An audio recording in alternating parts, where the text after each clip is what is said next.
Good morning বন্ধুরা, সকাল তো হয়েই গেছে। সকালে খাবার করতে রান্নাঘরে চলে আসলাম। আমি সকালে বেশি কিছু বানাবো না, আমার জন্য এই যে চা বসিয়ে দিয়েছি, দুধ চা আর রুটি।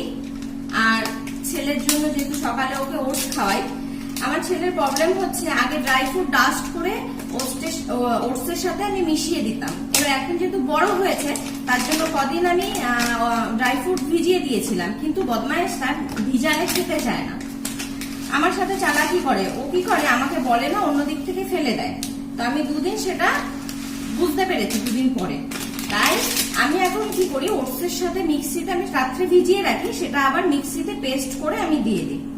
বাচ্চাদের যে কত ভাবে কি মানে খাওয়াতে হয়, মায়েদের যে কত কি ভাবতে হয়, সেটা মারা ছাড়া আর ফ্যামিলির অন্য মেম্বার বা বাবারা কেউ বুঝতে পারবে না। মায়েরাই জানে বাচ্চাদের খাওয়াতে কত জ্বালা।